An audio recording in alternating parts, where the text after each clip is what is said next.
আসসালামু আলাইকুম, সবাইকে আবারও ওয়েলকাম জানাচ্ছি আমাদের আজকের ম্যারাথন ক্লাসে। আশা করি স্ক্রিন ঠিকঠাক মতো দেখা যাচ্ছে, আমার ভয়েস ঠিকঠাক মতো শোনা যাচ্ছে। তো চলো দেরি না করে আমাদের আজকের ম্যারাথন ক্লাস শুরু করা যাক।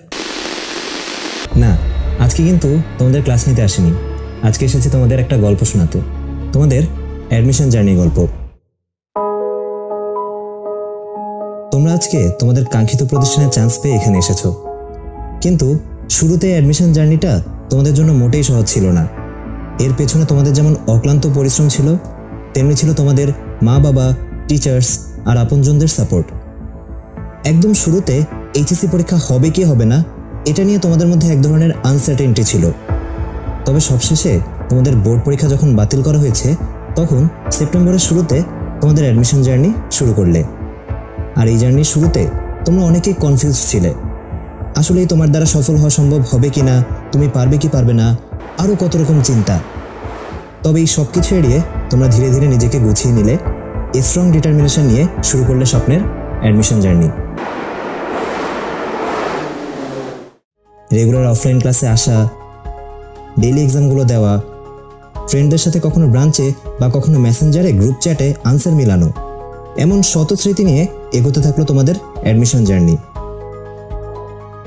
আর এভাবে একটা সময় আসলো তোমাদের first weekly exam. First weekly এক্সামের নম্বর পেয়ে তোমাদের অনেকেরই মনে হলো অ্যাডমিশন জার্নি হয়তো আমার জন্য না। তবে যখন বন্ধুদের সাথে নিজের মার্কস শেয়ার করলে, তখন বুঝতে পারলে আসলে প্রায় সবারই অবস্থা একই রকম। তখন হয়তো কিছুটা ভরসা পেতে। তোমাদের এই অ্যাডমিশন জার্নিটাই স্মুথ করতে আমাদের ম্যারাথন ক্লাসগুলো তো ছিলই। লাইভ বা রেকর্ডিং থেকে তোমরা ক্লাসগুলো দেখে নিতে পেরেছো, আবার কখনো হেল্প লাগলে কিউএনএ সার্ভিস ব্যবহার করেছো।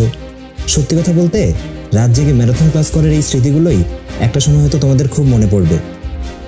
তোমরা অ্যাডমিশন জার্নিতে সবচেয়ে বড় মেন্টাল সাপোর্টটা পেয়েছো কখনো মা বাবার কাছ থেকে, কখনো টিচারদের কাছ থেকে, অথবা কখনো তোমার সবচেয়ে কাছের মানুষের কাছ থেকে।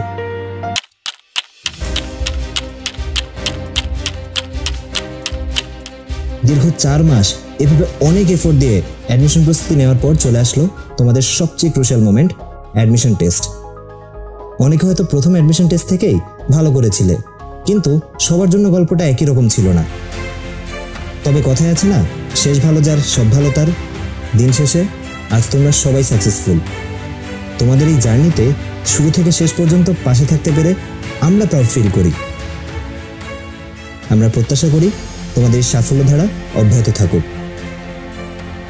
অন্যরকম বাংলাদেশ গড়ে উঠুক তোমাদের হাত ধরেই। Best of luck.